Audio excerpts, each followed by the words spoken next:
Sampai mana, Bang? Jawa Timur, Bang.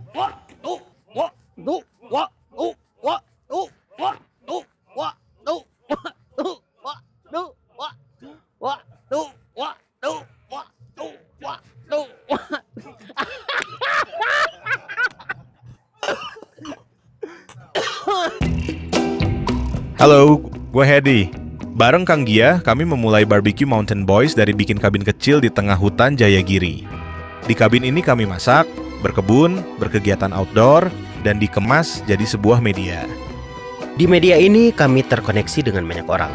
Ada yang ingin mencicipi masakan B&B, ikut kegiatan outdoor, atau sekedar ngadem dan bertukar cerita di kabin. Tapi sekarang, ceritanya berkembang. Kami bakal menyusuri dataran baru, mengikuti jalur-jalur alam, mencicipi rasa khas tiap daerah, dan mencoba mengerti identitas suatu sajian dari sudut pandang masyarakat lokal. Di perjalanan ini, kami mengumpulkan potongan-potongan kecil dari gunung, laut, dan semua yang berada di antaranya. Lalu kami racik jadi hidangan, jadi cerita. Selamat datang di Saji Lokal. Kalau ngomongin Jawa Timur, yang pertama muncul di kepala gue adalah deretan alam yang kaya. Gurun pasir bisa kita temuin gak jauh dari hutan tropis. Hidangannya gak ada yang hambar, semua jujur dan punya pendirian. Dan sejarahnya masih banyak yang berdiri, bahkan dalam bentuk bangunan tua beriringan dengan kemajuan kota. Jawa Timur adalah tempat dengan ribuan cerita dan rasa yang dibentuk sendiri-sendiri, tapi saling menyapa. Mulai dari asinnya laut di Suramadu sampai ladang kopi di Bondowoso. Dari bahan yang ditanam di pegunungan Bromo sampai bumbu halus dalam cobek di Trenggalek. Dari teriakan merdeka di Surabaya sampai musik gandrung dari Banyuwangi. Lebih dari itu, Jawa Timur adalah tempat yang memiliki banyak deretan bentangan alam yang megah, yang mengundang banyak adventurer. Tidak terkecuali mas-mas gondrong ini. Ia adalah Jeremia.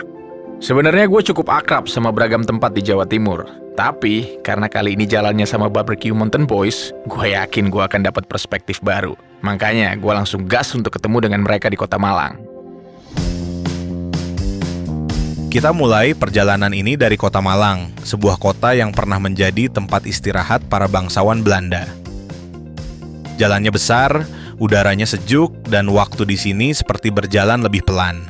Kota yang menjadi titik simpul, menghubungkan antara gunung, kebun, dan kampus. Kota yang dikenal sebagai pencetus bahasa Walikan ini menjadi titik kami semua berkumpul untuk menentukan langkah eksplorasi kita selanjutnya. Di sini kita ketemu dengan Haesa, seorang chef asli keturunan Malang yang sudah sangat berpengalaman di bisnis kuliner lebih dari 10 tahun. Kita akan menggali pengetahuan serta pengalamannya mengolah masakan khas Jawa Timur. Keren. Sehat Mas. Mantap. Saya milih masak karena ternyata ada cara lain menyenangkan orang tua dengan masak. Akhirnya milih yaudah deh dimasak aja. Sebenarnya sekolahnya elektro. Karena basic keluarga teknik semua gitu loh. Jadi diarahkannya ke situ, cuman sayanya nggak sampai kayaknya otaknya. Rasa khasnya Jawa Timur kalau saya bisa bilang mungkin ada 3. Yaitu gurih umami, kemudian spicy, pedas, sama ada satu rasa lagi mungkin kalau aku bisa bilang itu kayak khas atau unik. Karena tidak bisa ditemukan di karakter rasa yang lain gitu. Taste notes asin gurih ini punya beragam sumber, tapi salah satu yang cukup khas katanya berasal dari daging sapi Madura. Taste notes spicy bisa didapat dari beragam rempah. Salah satu yang terkenal musiman itu adalah cabai Tengger Bromo. Sedangkan kalau taste notes yang khas atau unik tadi, ini didapetin dari petis dan juga kluwek. Gue baru kepikiran, selama ini sih gue akrab dengan makanan khas di Jawa Timur. Tapi belum pernah kayaknya ngedalemin setiap unsur rasa dari makanan-makanan ini. Karena Jawa Timur itu luas banget, kita akan bagi tugas. Hedi ke utara, dan saya bareng Jeremia akan ke arah timur dan selatan. Tapi kita bertiga tetap punya misi yang sama, untuk mencari bahan baku terbaik dan mencoba rasa paling otentiknya. Gue pengen nyobain daging sapi Madura dalam bentuk kuliner khas Jawa Timur. Nah, salah satu yang paling khas itu katanya soto Madura. gue akan datengin salah satu warung soto Madura paling otentik yang udah berdiri sejak 1950-an dan berlokasi di Surabaya. Dan ya, itu juga yang jadi pertanyaan gue. Kenapa soto Madura legendaris malah adanya di Surabaya bukan di Madura? Biar sesama Madura, kadang-kadang masakannya itu lain. Dari rempah-rempahnya. Kalau bumbu ini rempahnya lebih banyak. Kuahnya lebih pekat, lebih kental. Oke. Jadi semua rempah-rempah itu dikumpulkan jadi satu, baru dihaluskan. Nggak boleh pakai mesin. Harus pakai tangan. Iya, diulek. Oh. Jadi ada rasa. Kalau pakai mesin, ampang. Kalau soto Madura itu harus pakai sapi Madura, Bu? Ya, sapi merah. Itu yang paling, dagingnya paling enak sapi merah. Buat makanan apa aja, kalau orang tahu, pasti cari sapi merah. Ternyata di Madura sendiri, ternak sapi memang jadi alternatif sumber pencaharian karena datarannya yang secara rata-rata emang termasuk cukup tandus. Wajar juga sih kalau budaya merantaunya cukup tinggi. Makanya sampai hari ini kita bisa nemuin bermacam kebudayaan Madura, termasuk soto Madura Pojok Gubeng ini. Kultur yang terkenal dari Madura tuh kan ada balapan sapi ya, Bu ya? Ya, kerapan. Karapan. Ya. Sapi yang digunakan buat masakan sama yang balapan tuh biasanya sama atau beda, Bu? Beda, Oh. beda. Kalau yang kerapan itu dirawat, makannya sehari telur ayam kampung 1 kilo. Keturunan sapi Madura yang terbaik dibesarkan dengan treatment khusus. Bisa kita lihat di ajang perlombaan dan hiburan masyarakat Madura. Gue cukup penasaran dan pengen lihat langsung seperti apa perlombaannya. Dan itulah yang jadi titik destinasi gue berikutnya.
Sementara karapan sapi berlangsung, saya lagi membayangkan jalanan Tambak Rejo ini. Parkiran ini dulunya penuh oleh cikar, alat transportasi barang tradisional yang sering istirahat di Rawon Nguling Probolinggo ini. Kalau rawon nggak ada harus pakai toge nih. Oh, harus pakai toge Harus pakai togenya ini. dimasukin langsung, Pak. Iya, masukkan. Ini awal mulanya mau rawon nguling itu dari kakek nenek kami, Mbah Karyo Rejo dan Mbah Marni. Kita mulai tahun 42 ya. Oke. Buka hanya 2 menu, rawon sama ketan. Langganan sini biasanya itu ya antara petani, pedagang, dari cikar, pegon, siapa cari rumput. Ini pelanggannya. Itu aja 2 menu itu aja. Katanya sejak 1942-an, di sini adalah titik lapar dari pengendara yang melintas, entah itu dari arah timur ataupun dari arah barat, di jalur yang dulunya adalah jalur Pos Anyer Panarukan ini. Perbedaannya rawon nguling dengan rawon yang lainnya, itu cirinya satu keluaknya. Keluak memang dari pesen dari mbah sama kakek nenek kami itu ngambilnya daerah Lumajang, Sekitar Lumajang sekitarnya lah. gitu. Ya. Oke. Daerah Lumajang kan agak-agak nggak kita terlalu hitam, kita agak-agak merah dikit, kecoklatan. Kalau rasanya tetap ciri khasnya keluak tetap kuat. Dari dulu, rawon nguling ini emang udah jadi favorit gue dan keluarga sih. Tiap kita lagi main tuh pasti nyempetin dateng dan inget lagi rasanya itu ya selalu khas. Nggak pernah berubah dari dulu. Pakai sapi apa sih Pak? Rasanya kok khas banget. Ya, di sini memang ciri khasnya di rawon nguling adalah sapinya sapi lokal. Karena di sini banyak kita ngambilnya dari jagal-jagal sekitar. Oh, oke. Jadi sudah pesen dari ada bagian untuk rawon, kita ngambilnya bagian paha luar. Ini namanya kisi-kisi bagian. Ya, jadi sendiri-sendiri. Kalau empal khusus gandek, terus sama rawon daging kisi atau daging paha luar. Rasanya kan enggak ada seratnya, rasanya kan langsung benar. memprul katanya. Emprul atau empuk. Pantes aja di dalam satu mangkok ini ada berjuta rasa, Bos. Potongan yang cukup familiar dengan BMB. Kalau saya sendiri lebih tertarik untuk menelusuri kluwak yang digunakan. Berdasarkan dari informasi yang beredar, kluwak di Jawa Timur ini punya metode yang berbeda dengan produsen kluwak di daerah lainnya. Titik selanjutnya, gua ngajak Kang Gia untuk menepi dulu di Tumpak Sewu, sebuah air terjun yang katanya dikenal sebagai Niagaranya Indonesia. Sebuah tempat yang pas banget buat menyegarkan diri setelah melalui perjalanan berkelok dan panjang, tapi cukup seru. Begitu masuk, kesan pertama yang saya dapatkan ialah air terjun yang megah. Selain tingginya yang mencapai 120 meter, gemuruh airnya benar-benar menggambarkan ribuan air terjun yang berkumpul di satu tempat. Dan sudah menjadi sebuah kewajiban bagi saya, kalau ketemu Curug, itulah saatnya saya bikin kopi goyang. Wih, keren packaging nih.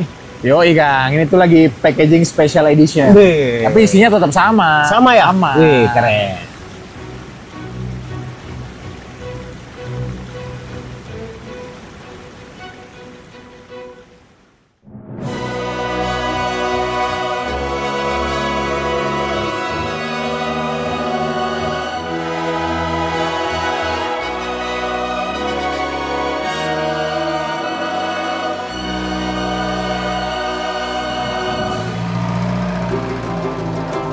Setelah dari Tumpak Sewu ini, gue langsung lanjut ke arah Bromo. Sedangkan Kang Gia lanjut ke Ampel Gading. Begitu sampai di sekitar Bromo ini, gue ketemu kawan gue dulu nih, si Nino. Seorang adventurer lokal yang ternyata dia lagi punya cabai tengger Bromo. Ternyata, emang bener kata teman gue ini. Cabai tengger Bromo memang sangat didikte oleh cuaca yang berada di Bromo. Jadi, nggak musim panen, ya bisa jadi nggak ada sama sekali di pasaran. Ini jadi bikin gue berpikir juga. Ternyata, walaupun lu bisa masak, lu tahu bahan-bahannya, nggak selamanya lu bisa dapetin ini semua setiap saat. Persis kayak perjalanan yang sekarang gue lakuin ini. Momen yang nggak selalu bisa gue dapetin setiap saat, dan ini rasanya super.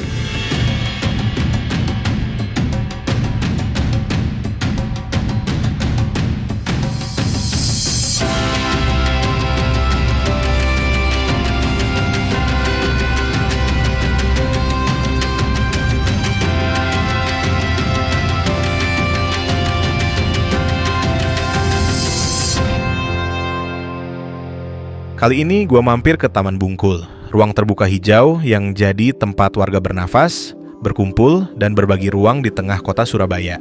Di sini gue ketemu Afri, seorang skateboarder yang sekarang mulai ngajarin generasi baru.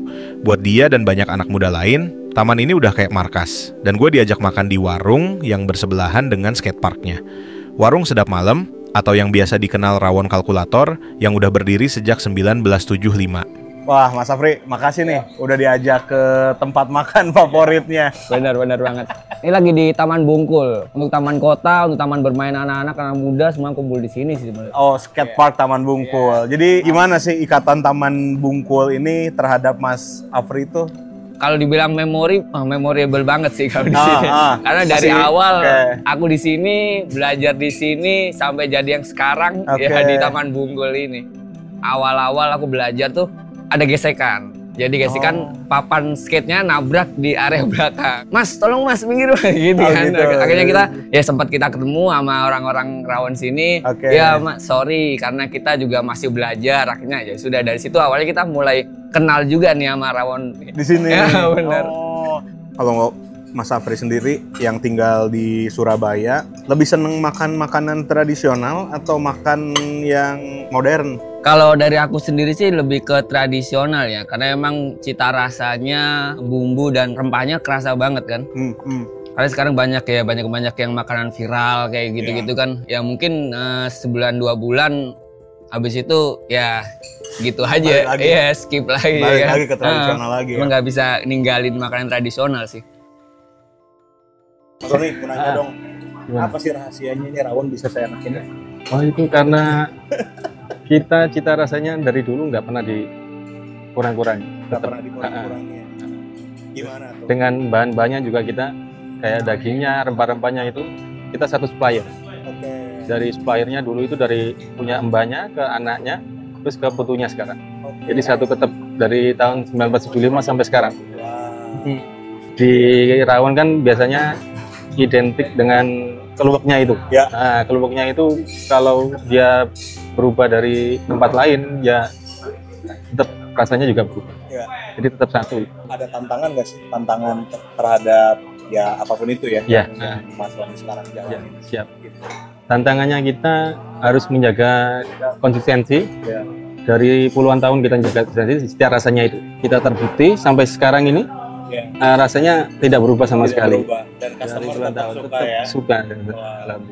Jadi memang kualitas rasa tuh ya kita harus selalu bisa menjaga konsistensi dari bahan baku. Betul sekali. Ya kan? Daging, keluak, dan lain-lain ya. Jadi puluhan tahun kita harus tetap jaga itu. Iya. Sampai sekarang. Itu tantangannya kita. Di pagi hari ini, gue punya agenda khusus. Gue pengen dapat perspektif tentang rempah-rempah, khususnya petis dan kluwuk lewat sejarah. Apa kabar? Baik, akhirnya ketemu kita. Kita ke pasar nih Ya, langsung. ayo. Pasar Pabean itu salah satu pasarnya udah dari tahun 1840-an. Oke. Itu dibangun. Dulunya nggak seperti ini. Dulunya itu bentuknya cuma pasar beneran tradisional dan memanjang ke sana. Ini fasad ini lebih baru. Ini dibangun lagi di tahun 1930-an. Dibuat los-los untuk los daging, los ikan-ikan, los rempah-rempah. Itu ada di sini dan di atas itu dulunya ini adalah restoran. Oh bayangkan, restoran di atas pasar. Langsung seperti ya. Itu langsung. From pasar to table. Iya, jadi ini perdagangan rempah-rempah di kota Surabaya ini sangat besar sekali. Jadi ini adalah Menara Syah Bandar atau Pabean. Nah, di sini menjadi zero point-nya. Sebelum masuk ke Surabaya itu harus dicek dulu. Sebelum keluar di Surabaya dicek dulu. Dan Pasar Pabean sebagai distributor yang pertama penyebarannya karena tidak jauh dari kanal ini. Seperti itu. Dari Rifki, gue dapat informasi bahwa ada beberapa catatan tentang bahan khas kayak petis dan kluwuk ini, dan poin itu terarsip dengan baik. Catatan itu seringkali muncul dalam konteks ketika menceritakan kebudayaan dan kehidupan masyarakat, khususnya di Jawa Timur. Jadi sebenarnya di Prasasti Taji 901 Masehi tercatat bahwa ada kata rarawan. Rarawan yang isiannya daging. Para peneliti sejarah itu menangkap bahwa rawon ini sudah dimakan oleh masyarakat era Majapahit dulu. Dan tentunya rawon itu bumbunya selalu keluak. Nah, kalau untuk petis sendiri gimana, Mas? Petis itu salah satu bentuk bagaimana membuat bumbu yang tahan lama. Jadi petis itu sudah tercatat ya. Yang pertama adalah bukunya Thomas Stamford Raffles, The History of Java. Dia menyebutkan petis sebagai makanan masyarakat di utara Jawa. Itu kan di tahun 1800-an sudah tercatat. Sebelum itu di era Mataram Islam itu ada namanya Serat Centini.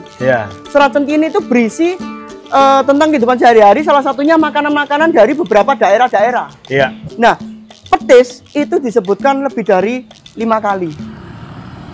Rifki ngerekomendasiin gue untuk cobain petis di salah satu warung legend Surabaya, Rujak Cingur Genteng Durasim. Berlokasi di Seluk-Beluk Jalan Genteng, warung yang udah berdiri sejak 1938 ini menawarkan rujak cingur yang spesial, dan gue langsung pesan satu. Setelah gue cobain, ada rasa manis, pedas, asam, asin, bahkan umami juga di sini. Yang pasti rasanya cukup pekat dan punya tekstur yang sangat variatif. Cingurnya yang kenyal, petisnya yang kental, dan juga sayuran yang cukup renyah. Yang pertama diriin itu namanya Ibu Mariam, itu beliau itu nenek dari nenek saya kalau kita sebutnya gitu.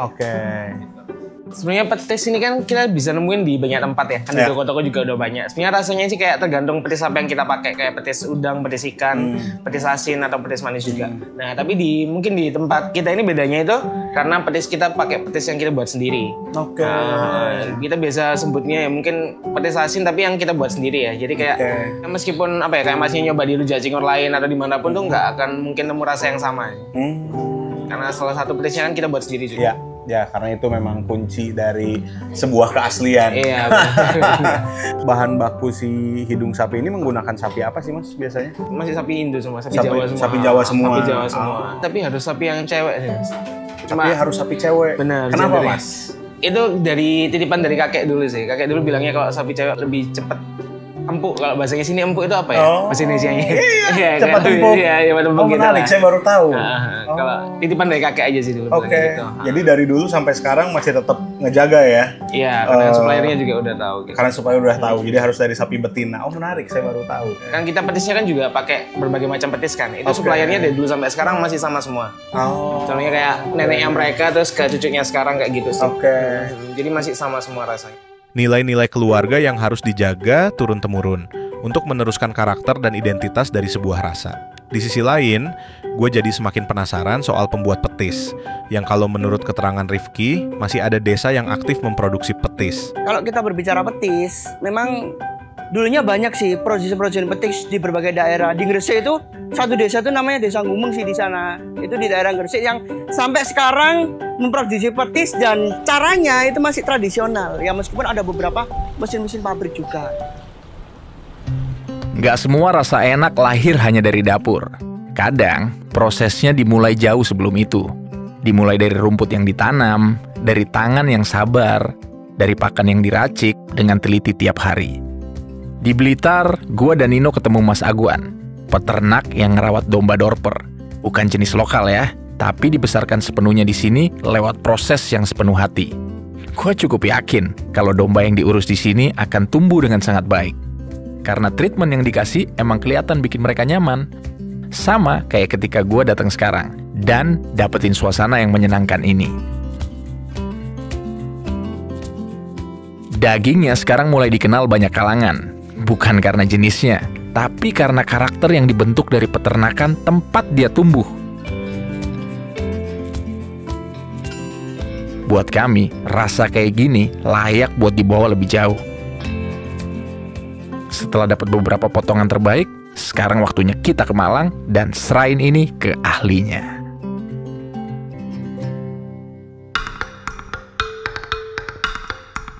Selanjutnya saya kembali menyusuri jalan, semakin ke selatan, melalui jalan yang masih berdekatan dengan jalur aliran lahar dingin Semeru. Saya tiba di Ampel Gading, tepatnya di Desa Lebak Harjo. Di sini saya ketemu dengan Mas Lutfi. Ia adalah salah satu dari beberapa orang yang memproduksi keluak dengan metode khas Jawa Timur. Halo Mas Lutfi, apa kabar? Baik. Jadi gini Mas, saya itu emang ditugaskan sama teman-teman nih jalan-jalan mencari asal muasal rasa Jawa Timur itu dari mana, dan ujung-ujungnya saya ketemu dengan yang namanya keluak. Walaupun sebenarnya saya juga suka ngolah keluak, tapi biasanya yang suka saya lihat itu keluak di saya itu warnanya hitam. Kulitnya itu udah hitam. Gitu. Sementara pas kemarin saya lihat-lihat di pasar, itu kulitnya aja agak beda ya, warnanya agak putih. Jadinya agak tertarik nih. Gimana nih Mas? Jadi untuk keluak sendiri dari mentahnya itu ada dua macam. Ada yang direbus, ada yang di oven seperti ini. Jawa Timur itu kebanyakan di oven seperti ini. Langsung di oven seperti ini.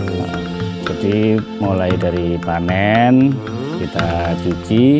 Habis cuci dimasukkan masukin dulu ke tanah biar agak busuk, biar hilang itunya, kuning-kuningnya itu biar hilang. Memang ditimbun dulu berapa lama kali? 1 minggu. 1 minggu. Iya. Setelah itu dikeluarin, dicuci di tempat oven, langsung dikasih sekam.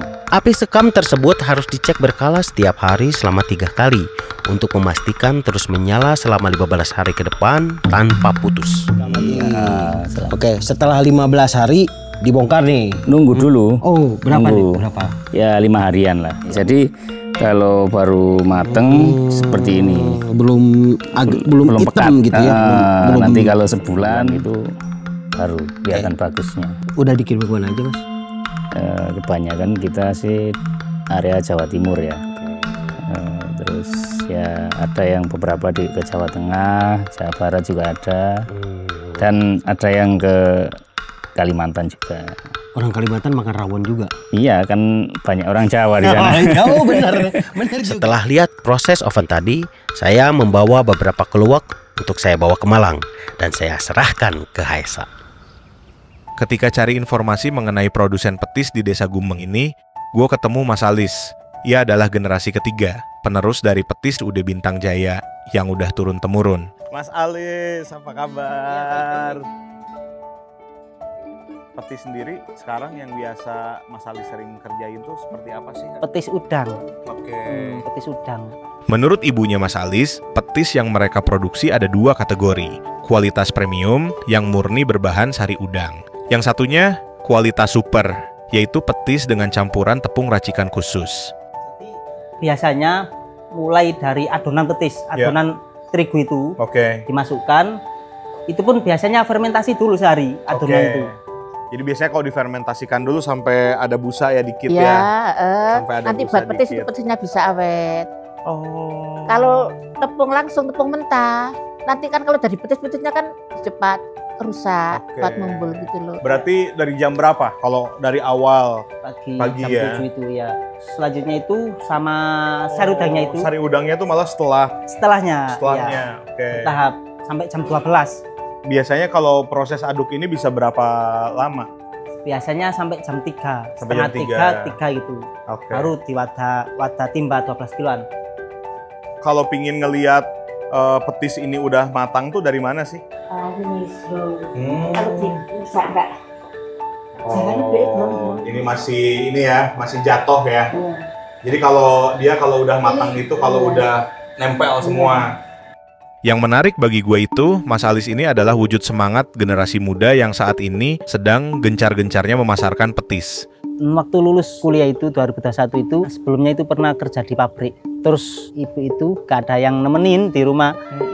Kayak kirim petis, ada toko juga bahan baku petis itu. Terus resign. Kalau petis itu serunya itu kan di jalan, dari pasar ke pasar nyales, dari pasar ke pasar, toko ke toko, ketemu banyak orang.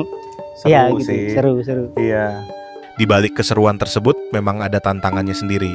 Produsen petis lain sekarang semakin banyak bermunculan. Bidang usaha yang ternyata sedang pesat berkembang dan banyak diadaptasi oleh masyarakat desa lain di sekitar Gumeng. Dulu itu desa-desa lain itu nggak produksi, sekarang itu sudah banyak desa yang produksi petis. Dulu persaingannya lebih desa-desa lain dulu kan nggak ada yang petisan. Setelah lihat langsung proses pembuatan petisnya, gue dikasih 2 cup petis istimewa dari Mas Alis. Ini waktunya buat gue balik ke Malang dan ngeliat langsung gimana Chef Haisa akan mengkreasikan bahan-bahan terbaik yang kita bawa. Akhirnya, kita semua tiba di Malang. Sambil nunggu, kami saling berbagi cerita dari setiap momen yang kita temukan di perjalanan. Gue ngerasa sangat wajar kalau orang bilang Jawa Timur punya spektrum yang sangat berwarna. Dan mungkin yang kita telusuri saat ini bisa jadi belum setengahnya dari keseluruhan kekayaan yang ada di Jawa Timur. Dan akhirnya gue sadar kalau emang diperlukan banyak hal untuk ngebentuk identitas dari setiap sajian.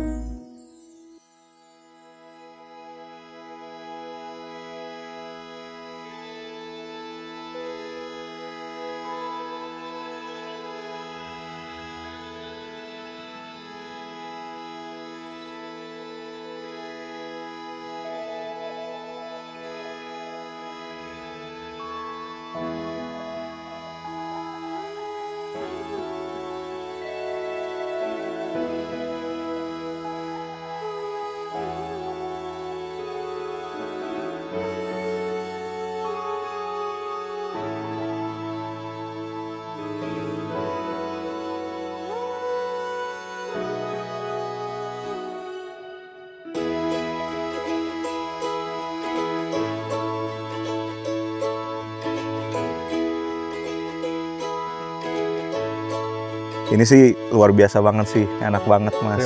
Buat saya ini personally maybe more than fine dining. Apa bumbu rahasianya, secret ingredients-nya? Makanan ini tetap terasa Jawa Timur bahkan setelah di elevate seperti ini. Karena memang bumbu rahasia di masakan Jawa Timur itu lebih ke bahan baku yang khas, contohnya keluak, petis, dan itu semua kuncinya cuma satu, waktu. Kita nggak bisa dapetin achieve rasa yang sama dengan waktu yang singkat. Cuman bisa di-achieve dalam waktu yang cukup lama. Akhirnya membuahkan hasil yang seperti ini meskipun sudah diubah formatnya. Kayak gitu sih. Sebuah kesimpulan yang sangat tepat menurut gue. Karena dari waktu, kita semua belajar menghargai setiap cita rasa untuk terus kita rayakan bersama. Menyajikannya dalam bentuk sebuah cerita supaya ia selalu punya tempat di generasi berikutnya. Rasa yang dibentuk oleh waktu, layaknya nilai perjalanan bersama Jarum Super yang sejak 1981 telah mengantar banyak petualangan dengan kualitas cita rasa yang tetap terjaga. Untuk menyambut setiap momen baru dengan semangat yang sama. Dan petualangan ini akan terus berlanjut. Karena ini rasanya super.